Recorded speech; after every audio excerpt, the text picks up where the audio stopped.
তার চেয়ে সম্মান দিলে মাটির আদমকে। আল্লাহু আল্লাহু তুমি জাল্লে জালালুহু, শেষ করা তো যায় না গে তোমার গুণগান। আল্লাহু আল্লাহু সুবহানাল্লাহ পড়েন। এই সাহাবী বললেন যে আমার কাছে সবচেয়ে অবাক লাগে যে আল্লাহ তাআলা প্রথম মানুষ হিসেবে আদম আলাইহিস সালামকে বানালেন আর ওনাকে উপাধি দিলেন সফিউল্লাহ। আদম আলাইহিস সালামের উপাধি উত্তর দিতে হবে আওয়াজ করে। আদম আলাইহিস সালামের উপাধি কি ছিল? আল্লাহর হাবিব সাল্লাল্লাহু আলাইহি ওয়াসাল্লাম দূরে দাঁড়িয়ে শুনছেন সাহাবাদের কনভারসেশন। আরেক সাহাবা বললেন, আরে আমার কাছে তো এর চেয়ে বেশি অবাক লাগে যে তিনি মুসা আলাইহিস সালামকে বানিয়েছেন নাজিউল্লাহ। নাজিউল্লাহ যে আল্লাহর সাথে নাজা ইউনাজি মুনাজাত করে, গোপনে কথা বলে, কালিমুল্লাহ। এটা অবাক লাগে যে আল্লাহ তাআলা কোনো মিডিয়া ছাড়া, ভায়া ছাড়া, মাধ্যম ছাড়া পৃথিবীর একটা মানুষের সাথে সরাসরি কথা বলবেন। আমার কাছে তো উনার মর্যাদাটা সবচেয়ে বড় মর্যাদা মনে হয়, উনি নাজিউল্লাহ। আরেক সাহাবা বললেন, আমার কাছে তো এর চেয়ে বেশি অবাক লাগে সাইয়েদনা ইব্রাহিম আলাইহিস সালামের ব্যাপারটা, কারণ উনাকে আল্লাহ তাআলা বানিয়েছেন খলিলুল্লাহ। তাহলে একজনকে পাওয়া গেল সফিউল্লাহ, আরেক নবীকে পাওয়া গেল কালিমুল্লাহ বা নাজিউল্লাহ, আরেক নবীকে পাওয়া গেল খলিলুল্লাহ। এই কনভারসেশন যখন আল্লাহর হাবিব সাল্লাল্লাহু আলাইহি ওয়াসাল্লাম শুনলেন, আল্লাহর হাবিব সাল্লাল্লাহু আলাইহি ওয়াসাল্লাম মসজিদে নববীতে প্রবেশ করে সাহাবাদেরকে বললেন, তোমরা যা বলেছো আমি সব শুনেছি, তোমরা যা বলেছো সব সত্যই বলেছো, ঠিকই বলেছো। আল্লাহ তাআলা একজনকে বানিয়েছেন সফিউল্লাহ, একজনকে বানিয়েছেন খলিলুল্লাহ, একজনকে বানিয়েছেন কালিমুল্লাহ। তবে জেনে রেখো আমি হচ্ছি হাবিবুল্লাহ, আমি Habibullah. The higher status, the highest peak of the status, সবচেয়ে উঁচু স্ট্যাটাস হচ্ছে আমার। খলিলুল্লাহ মানে আল্লাহর বন্ধু, হাবিবুল্লাহ মানে হচ্ছে আল্লাহর বন্ধু। কিন্তু খলিলুল্লাহ এমন বন্ধু যেই বন্ধু আল্লাহকে খুশি করার জন্য কাজ করে, আর হাবিবুল্লাহ হচ্ছে আল্লাহর এমন বন্ধু যেই বন্ধুকে খুশি রাখার জন্য আল্লাহ নিজেই কাজ করে। আল্লাহর হাবিব সাল্লাল্লাহু আলাইহি ওয়াসাল্লাম ছিলেন হাবিবুল্লাহ। চিল্লায় বলেন, তিনি কি ছিলেন? হাবিবুল্লাহ। এত মর্যাদা, এত সম্মান, এত স্ট্যাটাস গোটা বিশ্বের দ্বিতীয় কারো আছে? আল্লাহর হাবিব সাল্লাল্লাহু আলাইহি ওয়াসাল্লামের নুরানি চেহারার মতো চেহারা পৃথিবীর অন্য কারো আছে?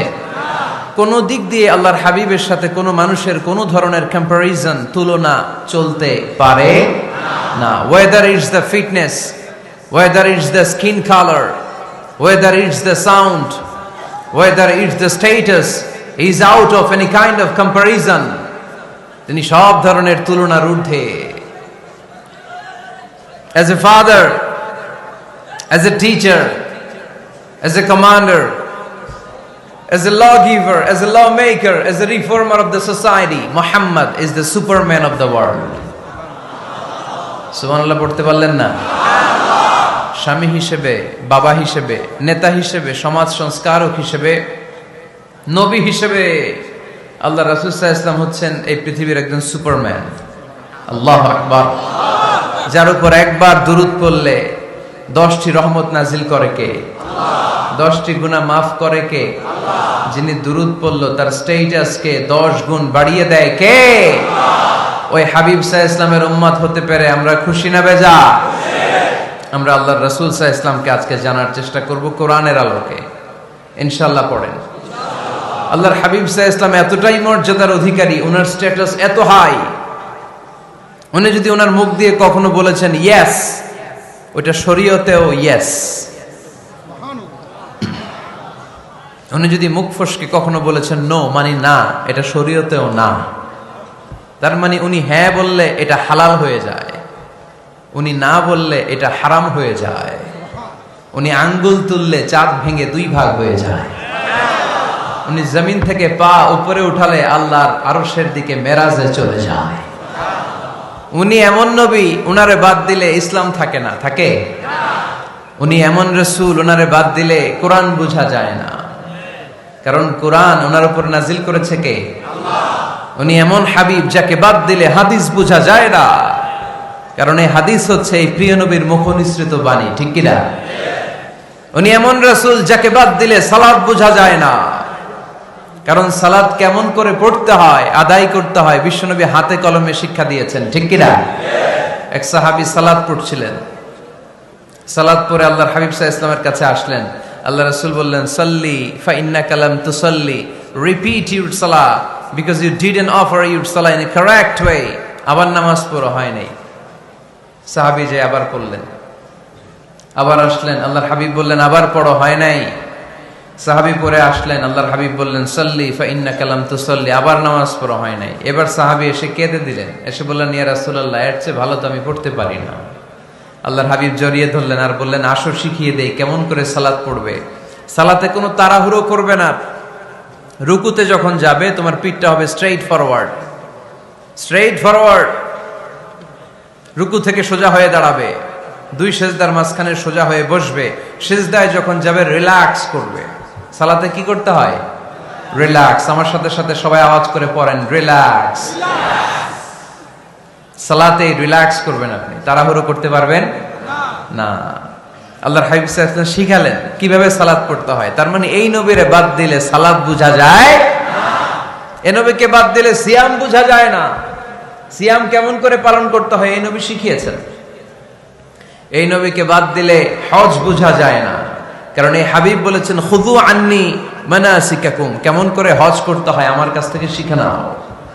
এ নবী এমন নবী, এ নবীরে বাদ দিলে জান্নাতে যাওয়া যায় না, ঠিক কিনা? এজন্য এই হাবিবরে বাদ দেয়া যাবে? আল্লাহর হাবিবের চাইতে শ্রেষ্ঠ কাউরে পাওয়া যাবে? আমার নবীর চাইতে বিশ্বস্ত কেউ আছে? সে কোন বন্ধু বলো বেশি বিশ্বস্ত, সে কোন বন্ধু বলো বড় বিশ্বস্ত। কার কাছে মন খুলে দেয়া যায়, কার কাছে প্রাণ খুলে দেয়া যায়, হওয়া যায় অতি আশ্বস্ত। তার নাম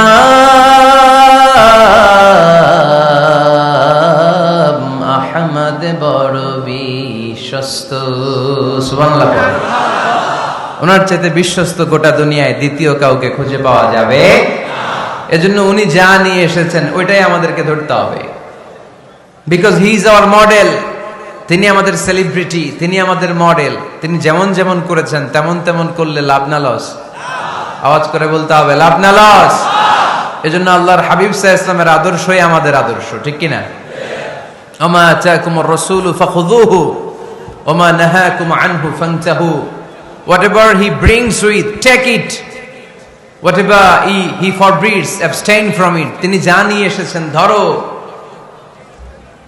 তিনি যা নিষেধ করেছেন ছাড়ো। পারা যাবে? আমি প্রশ্ন করি, উত্তর দেন। তিনি যা নিয়ে এসেছেন ধরো। আওয়াজ করে বলবেন, তিনি যা নিয়ে এসেছেন ধরো, তিনি যা নিষেধ করেছেন ছাড়ো। এতেই কল্যাণ, দুনিয়াতেও কল্যাণ, আখিরাতেও কল্যাণ, ঠিক কি না? যা নিয়ে এসেছেন এতে বারাকা, যা নিয়ে এসেছেন এতে কল্যাণ, যা নিয়ে এসেছেন এতে রাহমা। যেটাই নিষেধ করেছেন ওটার মধ্যে গজব, ঠিক কিনা? যেটাই নিষেধ করেছেন ওটার মধ্যে ক্ষতি, যা তিনি বারণ করেছেন ওইটাতে লস। আমরা লসের খাতায় নাম তুলতে চাই না। এজন্য আল্লাহর হাবিব সাল্লাল্লাহু আলাইহি ওয়াসাল্লাম যা নিয়ে এসেছেন আমরা সেটাই ধরবো, যা থেকে তিনি বারণ করেছেন ওটা ছাড়বো। আমাদের মডেল হচ্ছে নবীরা, ঠিক কিনা? নায়ক নায়িকা, গায়ক গায়িকা, ক্রিকেটার, বিজনেস ম্যাগনেট, এরা আমাদের মডেল নয়। আমাদের মডেল হচ্ছে বিশ্বনবী মুহাম্মদ সাল্লাল্লাহু আলাইহি ওয়াসাল্লাম। ইউরোপে, খোদ ইউরোপে বর্তমানে এই নামটা সবচেয়ে বেশি জনপ্রিয়, MUHAMMAD। সুবহানাল্লাহ পড়বেন না? সবচেয়ে জনপ্রিয় নাম কি? মুহাম্মদ। কারণ ইউরোপের ইয়াং সোসাইটির, মুসলিম ইয়াং সোসাইটির ছেলেরা এমন ভাবে তারা দাওয়াতি কাজ করতে শুরু করেছে, বিষ্ণু ঈসা ইসলামের নামটা গোটা ইউরোপ জুড়ে ছড়িয়ে পড়েছে। কিছু ছেলে ক্লিনলিনেস অ্যাওয়ারনেস ক্যাম্পেইন করেছে, পরিচ্ছন্নতা অভিযান। যেখানেই ময়লা ক্লিন করে, কিন্তু কোনো কথা বলে না। প্রত্যেক একটা টি শার্ট গায়ে দেয়, একটা গেঞ্জি পরে, ওই টি শার্টের পেছনে লেখা থাকে MUHAMMAD, মানে কি মোহাম্মদ। যারাই তাদের কার্যক্রম দেখে তারা দেখে তাদের গেঞ্জির পিছনে লেখা MUHAMMAD। কি চমৎকার আইডিয়া! ইউরোপিয়ান লোকদের মাথায় চিন্তা, কারা এরা, এত ভদ্র কেন, কেন এত পরিচ্ছন্নতার অভিযান করে, আর তাদের গেঞ্জির পিছনে এই শব্দটা লেখা কেন, MUHAMMAD। Who is this personality? We don't know anything about him. আমরা তো কিছু জানি না ওনার ব্যাপারে। দেন দে সার্চ ইন গুগল। তারা গুগল করে, ইন্টারনেটে সার্চ দেয়, মোহাম্মদ লিখে, ইন্টারনেট তাদেরকে মুহাম্মদ সাল্লাল্লাহু আলাইহি ওয়াসাল্লামের জীবনী দিয়ে দেয়। তারা মনের অজান্তেই বিশ্বনবীর জীবনী জেনে বিশ্বনবীর আশেক হয়ে যায়, বিশ্বনবীর প্রেমে পাগল হয়ে যায়। যাদের নসিব ভালো, অনেকে কালিমা পড়ে মুসলমান হয়ে যায়। এজন্য বিশ্বনবী সাল্লাল্লাহু আলাইহি ওয়াসাল্লাম তিনি হচ্ছেন আমাদের মডেল, ঠিক কিনা? তিনি যা এনেছেন সেটা আমরা ধরবো, তিনি যা নিষেধ করেছেন সেটা আমরা ছাড়বো। আমরা যদি আল্লাহর ভালোবাসা পেতে চাই, বিশ্বনবী সাল্লাল্লাহু আলাইহি ওয়াসাল্লামের আনুগত্যের দরকার আছে না নাই? এজন্য আল্লাহ বললেন, কুল ইন কুনতুম তুহিব্বুনাল্লাহা ফাত্তাবিউনি ইউহিব্বুকুমুল্লাহ ওয়া ইয়াগফির লাকুম যুনুবাকুম ওয়াল্লাহু গফুরুর রহিম। আল্লাহকে যে পাইতে চায়, হযরতকে ভালোবেসে আরশ কুরসি লৌহ কালম না চাইতে পেয়েছে সে। রসুল নামের রশি ধরে যেতে হবে আল্লাহর ঘরে। নদী তরঙ্গে যে পড়েছে ভাই দরিয়াতে, সে আপনি মেশে হযরতের অনুসরণে আরশ কুরসি লৌহ কালম না চাইতে পেয়েছে সে। সুবহানাল্লাহ পড়ে। এজন্য আল্লাহর হাবিব সাল্লাল্লাহু আলাইহি ওয়াসাল্লামের ভালোবাসা আমাদের অন্তরে থাকার দরকার আছে না নাই? আনুগত্যের দরকার আছে না নাই? তাহলেই আল্লাহর ভালোবাসা পাওয়া যাবে, ঠিক কিনা? আজকে আমরা কোরআনের আলোকে আল্লাহর হাবিব সাল্লাল্লাহু আলাইহি ওয়াসাল্লামকে চিনব। আমরা কোরআন থেকে জানার চেষ্টা করব তিনি কেমন ছিলেন, কেমন ছিলেন আমার প্রিয় রাসূল। কোরআনুল কারীম থেকে যদি আমরা বিশ্বনবী সাল্লাল্লাহু আলাইহি ওয়াসাল্লামের পরিচয় জানতে চাই, কোরআন সর্বপ্রথম আল্লাহর হাবিবের যে পরিচয়টা আমাদেরকে দিবে, কোরআন বলবে তিনি হচ্ছেন রাসূলুল্লাহ। আমাদের প্রিয় নবীর সবচেয়ে বড় টাইটেলের নাম কি? রাসূলুল্লাহ। সবাই আওয়াজ করে পড়বেন, টাইটেলটার নাম কি? পৃথিবীতে এর চেয়ে বড় টাইটেল আছে? এমপি বলেন, মন্ত্রী বলেন, যাই বলেন না কেন, ধনকুবের বলেন, রাসূলুল্লাহর উপরে কোনো টাইটেল নাই, ঠিক কিনা? কেউ চাইলেই রাসূলুল্লাহ হতে পারে না, হতে পারে? আমরা সবাই মিলে যদি একজনের ভোট দেই, উনি তো রাসূল হয়ে যাবে, তাই না? হবে না? ভোট দিয়ে রাসূল বানানো যায় না? আমাদের মানব জাতির সাথে যদি জিন জাতি একাত্মতা পোষণ করে, মানব জাতি আর জিন জাতিও যদি ভোট দেয়, তাহলে তো রাসূল হবে। ফেরেশতারা যদি বলে আমরাও আছি সাথে, তাইলেও রাসূল বানানো যাবে না। তার মানে রাসূল ইলেকশনে হয় না, রাসূল হয় সিলেকশনে। আর সিলেক্ট করেন কে? আল্লাহ। আল্লাহু ইয়ালামু হাইসু ইয়াজআলু রিসালাতাহ। আল্লাহই ভালো জানেন তিনি কাকে রাসূল বানাবেন। এজন্য চাইলেই রাসূল হওয়া যায় না, ভোট দিয়ে রাসূল বানানো যায় না। রাসূল সিলেক্ট করেন একজন, চিল্লায় বলেন তিনি কে? আল্লাহ। এজন্য কালামুল্লাহ মাজিদে বিশ্বনবীর সর্বপ্রথম যে পরিচয়টা পাওয়া যায়, কোরআন আমাদের সামনে আমাদের নবীর পরিচয় করিয়ে দিচ্ছেন, মুহাম্মাদুর রাসূলুল্লাহ ওয়াল্লাযীনা মাআহু আশিদ্দাউ আলাল কুফফারি রুহামাউ বাইনাহুম। কোরআন সর্বপ্রথম বিশ্বনবীর পরিচয় আমাদের সামনে তুলে ধরলেন আর বলল, কোরআন আমাদেরকে জানিয়ে দিল আমাদের প্রিয় নবীর প্রথম টাইটেল হলো তিনি হলেন রাসূলুল্লাহ সাল্লাল্লাহু আলাইহি ওয়াসাল্লাম। তাহলে আল্লাহর হাবিব সাল্লাল্লাহু আলাইহি ওয়াসাল্লামের প্রথম পরিচয় রাসূলুল্লাহ। আওয়াজ করে বলেন তো প্রথম পরিচয় কি? রাসূলুল্লাহ। তিনি আল্লাহর বার্তাবাহক, আল্লাহ তাআলার পক্ষ থেকে বাণীবাহকের কাজ তিনি করেন। কিন্তু আমার নবী এতটাই বিনয়ী ছিলেন, এতটাই হাম্বল ছিলেন, আউট অফ হাম্বলনেস তিনি নিজেকে রাসূল বলে পরিচয় করে দেওয়ার আগে তিনি নিজেকে আল্লাহর দাস বা গোলাম বলে পরিচয় দিতেন। পড়েন সুবহানাল্লাহ। বিনয়ের কারণে তিনি বলতেন ইন্নী আব্দুল্লাহি ওয়া রাসূলুহু, নিশ্চয় আমি আল্লাহর দাস, নিশ্চয় আমি আল্লাহর গোলাম, তারপর আমি আল্লাহর রাসূল। আল্লাহর হাবিব যখন আল্লাহর কাছে দোয়া করতেন, আল্লাহর হাবিব বলতেন আল্লাহুম্মা ইন্নী আবদুক ওয়া ইবনু আবদিক ওয়া ইবনু আমাতিক নাসিয়াতি বিয়াদিক। আল্লাহর হাবিব বলছেন আল্লাহ আমি আপনার গোলাম, শুধু আমি আপনার গোলাম নয়, আমি গোলামের ঘরের গোলাম। আল্লাহু আকবার। আমার বাবা আব্দুল্লাহ আপনার গোলাম, আমার দাদা আব্দুল মুত্তালিব আপনার গোলাম, আমার দাদার বাবা তিনিও আপনার গোলাম, আমার মা হলো আপনার বান্দি। সুবহানাল্লাহ পড়েন।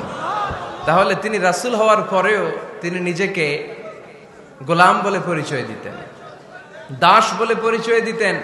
আমরাও যখন সালাতে তাশাহুদে পড়ি আশহাদু আল্লা ইলাহা ইল্লাল্লাহ ওয়া আশহাদু আন্না মুহাম্মাদান আবদুহু ওয়া রাসূলুহু, তিনি আল্লাহর আবদ, তিনি আল্লাহর দাস, তারপরে তিনি আল্লাহর রাসূল।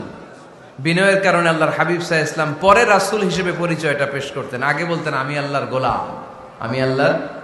তিনি দোয়া করতেন আল্লাহ আমি আপনার গোলাম, গোলামের ঘরের গোলাম, বান্দির ঘরের গোলাম।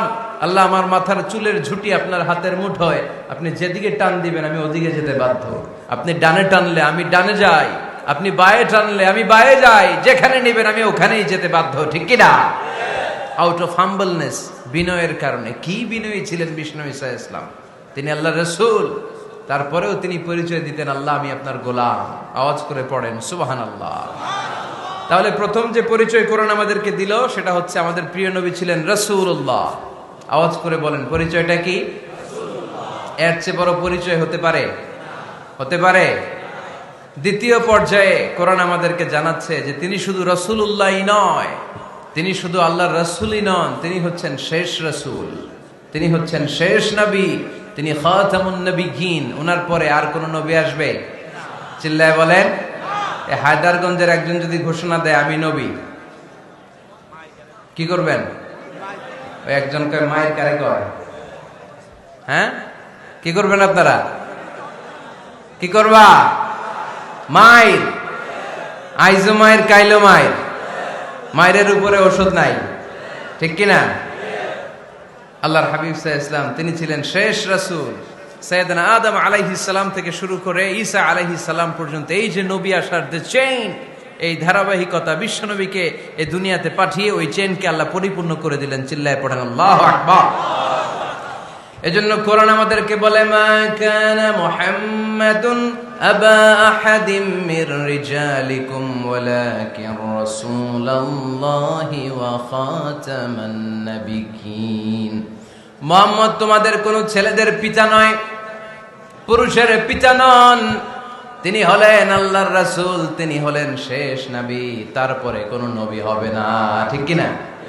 এজন্য আল্লাহর হাবিব বলতেন লা নবিয়্যা বা'দি, আমার পরে কোনো নবী নাই, ওয়ালা রাসূলা, আমার পরে কোনো রাসূলও নাই। তবে লাউ কানা বা'দি নবিয়্যুন লাকানা উমর, তবে আমার পরে যদি নবী হওয়ার যোগ্যতা কারো মধ্যে থাকে, আমার কলিজার টুকরা সাহাবা ওমরের সেই যোগ্যতা আছে। প্রভু তুমি বলেছ রাসূল দেবে না, বলনি দেবে না ওমর, বলনি দেবে না হামজা তারি, খালিদ বিজয় সমর। প্রভু তুমি বলেছ রাসূল দেবে না, বলনি দেবে না ওমর, বলনি দেবে না হামজা তারি, খালিদ বিজয় সমর। প্রভু তুমি বলেছ রাসূল দেবে না। ঠিক কি না?